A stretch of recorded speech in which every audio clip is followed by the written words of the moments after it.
Hello everybody. If you want to read all the stories in full, please go to www.steveuk.blog. Thank you. Short story 574, The Silence of Whispering Pines, int. Liam, a wildlife photographer, craved the untouched beauty of the wilderness. He chose the remote Blackwood Forest, a place known for its ancient, towering pines and the almost supernatural quiet that settled between them. He packed his gear, a week's worth of supplies, and a sense of eager anticipation. The first 2 days were perfect.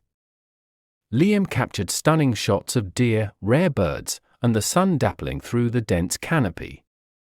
The silence was profound, broken only by the rustle of leaves or the distant cry of a hawk. He felt truly alone, and it was glorious. On the third morning, he woke to an unsettling change. The usual forest sounds were absent.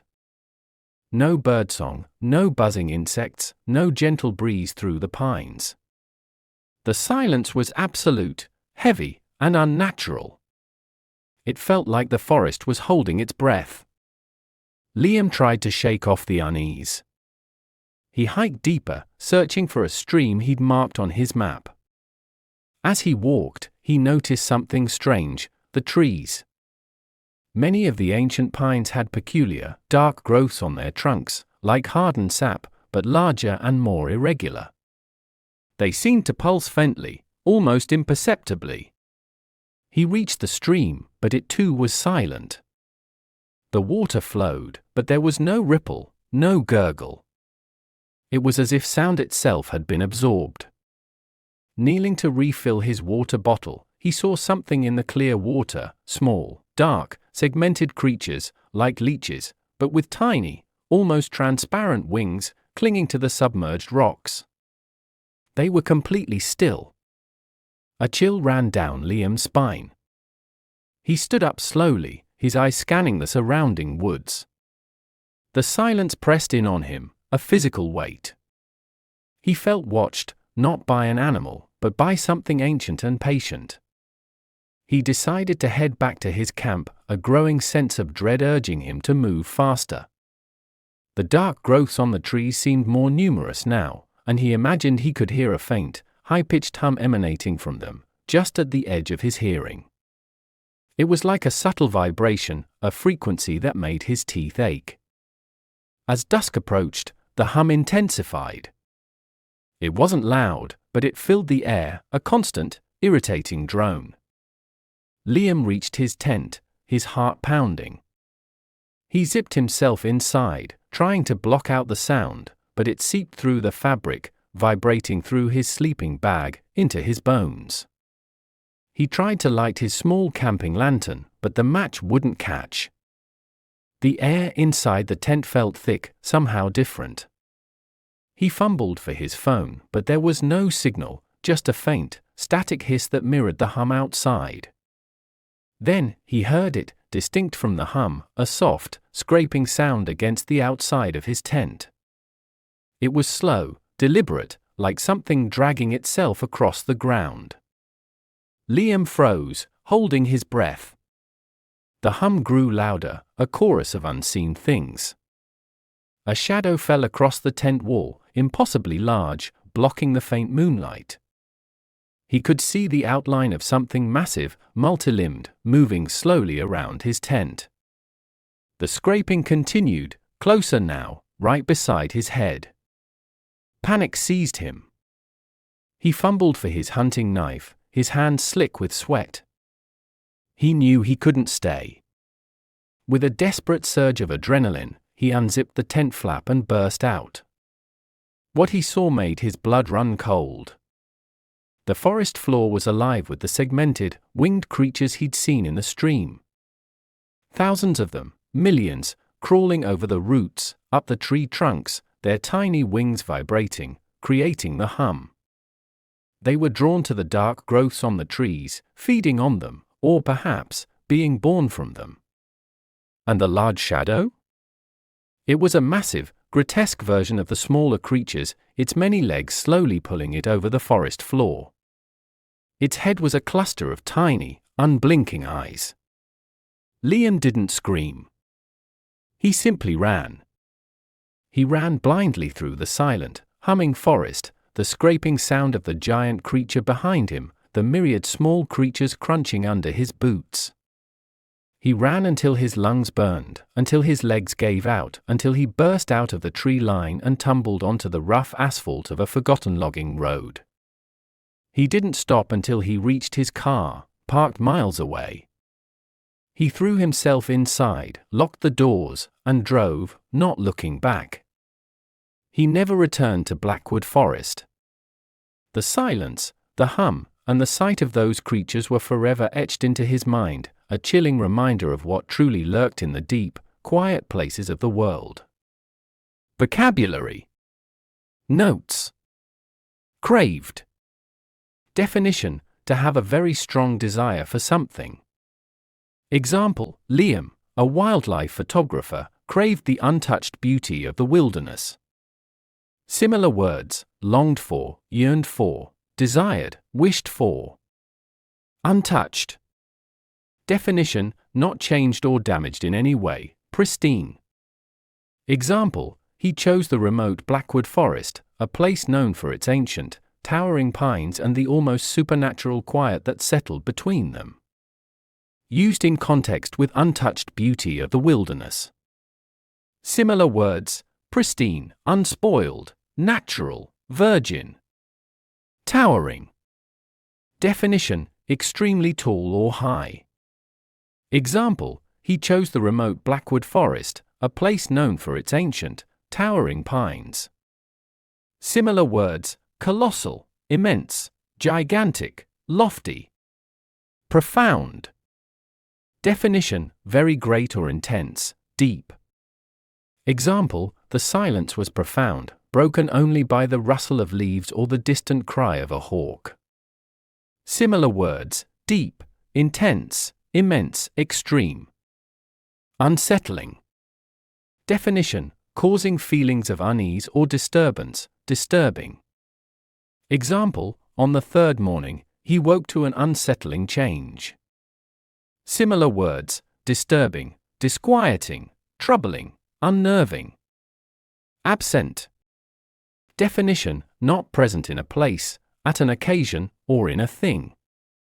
Example: the usual forest sounds were absent. Similar words: missing, non-existent, lacking. Peculiar. Definition: strange or odd, unusual. Example: many of the ancient pines had peculiar, dark growths on their trunks. Similar words: strange, odd, unusual, curious, weird. Imperceptibly. Definition: in a way that is so slight, gradual, or subtle as not to be perceived. Example: they seemed to pulse faintly, almost imperceptibly. Similar words: subtly, faintly, barely, unnoticeably. Dread. Definition: great fear or apprehension. Example: he decided to head back to his camp, a growing sense of dread urging him to move faster. Similar words: fear, apprehension, terror, alarm. Intensified. Definition: to become or make more intense, stronger, or more extreme. Example: as dusk approached, the hum intensified. Similar words: heightened, strengthened, escalated, amplified. Grotesque. Definition: repulsively ugly or distorted. Example: it was a massive, grotesque version of the smaller creatures. Similar words: monstrous, deformed, hideous, bizarre. Etched. Definition: to cut or carve a text or design into a surface, figuratively, to impress deeply on the mind. Example: the silence, the hum, and the sight of those creatures were forever etched into his mind. Similar words: imprinted, ingrained, fixed, carved. Story written by Gemini Pro AI. Image created by Imagio AI. To read all the stories in full, please go to www.steveuk.blog. Thank you. Welcome to the deep dive. Today we're jumping into just one source, a short story called The Silence of Whispering Pines. And our mission really is to look at how this story builds suspense, how it creates this really chilling atmosphere. Yeah. We follow Liam. He's a wildlife photographer, loves that untouched wilderness feel, Right, seeking solitude. Exactly. And he goes into the remote Blackwood Forest. It's known for these huge ancient pines and this almost supernatural quiet. And that's what's so interesting, isn't it? How it takes that peace, that serenity we expect from the wilderness, and twists it, slowly turns it into something, well, deeply unsettling. It shows how tiny shifts can just crank up the dread. Okay, so Liam's first couple of days, pretty much perfect. As expected initially. Right, immersed in this deep quiet, maybe hearing just a rustle of leaves, a bird call far off, total peace.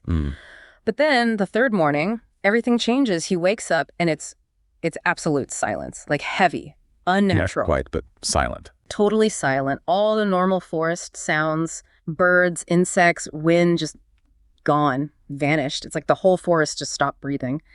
What's the effect of that, narratively speaking, that sudden void?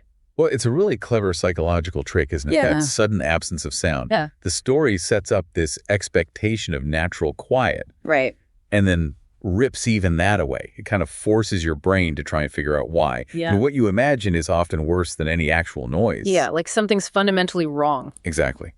That lack of expected sound is way more disturbing than, say, a sudden loud bang. It signals a deep disruption. Silence becomes the threat. Totally. Makes the setting itself feel hostile even before, anything overtly monstrous shows up. And speaking of monstrous, as Liam hikes deeper, he starts noticing these, peculiar things. The visual cues start coming in? Yeah, like these weird dark growths on the big old pine trees. And they seem to be pulsing just faintly, almost so you'd miss it. Subtle at first. Then he finds this stream, but it's eerily silent too. No gurgling, nothing. And in the water, clinging to rocks, are these small, dark, segmented things, kind of like leeches, but with tiny wings. Yeah. And they're just still, completely still. Okay, so you've got the sound vacuum, and now these really strange visual details. Right. How do those connect? They make that initial abstract dread concrete, tangible, the pulsing growths, the still creatures in the silent stream. It's not just random weirdness. It feels connected. Exactly. It suggests something is systematically absorbing sound, absorbing life even. It gives you this creeping feeling of an alien presence that's not just visiting the forest, it's taking it over, becoming it. Yeah. And then it really ramps up as dusk hits. There was this faint, high-pitched hum he'd barely noticed before. From the growth? Yeah, from the growth. It starts getting stronger. Not super loud, but pervasive. It fills the air. This irritating drone that vibrates right through him makes his teeth ache. A sensory assault almost? Totally. And then his tech fails. Tries to light a lantern. Nope. Pulls out his phone, just static, echoing that hum. Isolating him completely. And then scraping sound outside his tent. Soft, slow, deliberate. And this huge multi-limb shadow falls across the tent fabric. Impossible shape. Right, so it's hitting multiple senses now. The hum, the failed tech, the sound outside, the visual of the shadow. What does that do to the reader, to Liam? It's pure sensory overload. The story reveals the source of the hum. Millions of those little winged leech things are now covering the forest floor, their wings making the sound. Oh, God. And they seem to be feeding on or coming from those growths. Then the shadow. It's a massive, grotesque version of those little creatures. Yeah. Its head just a cluster of tiny, unblinking eyes. Oh, horrifying. It pushes Liam and you, the reader, past rational thought into sheer panic. The tech failing just underscores how helpless he is, utterly alone with this thing. So his only move is to run. Just blind panic, crashing through the forest, which is still silent except for that awful hum. And the sound of the creatures underfoot. Ugh, yeah, crunching under his boots, the giant thing scraping along behind him, until he just bursts out onto some old logging road, finds his car, and escapes. But he doesn't really escape it, does he? That experience, the silence, the hum, the sight of those things, it's etched into his mind forever. Yeah. And this deep dive really shows how encountering something truly unknown, truly alien, can just leave this permanent scar.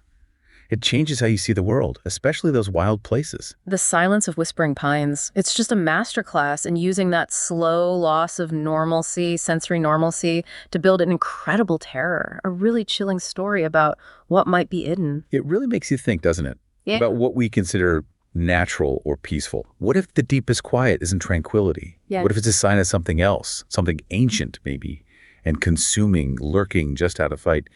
It definitely makes you reconsider the silent places in the world.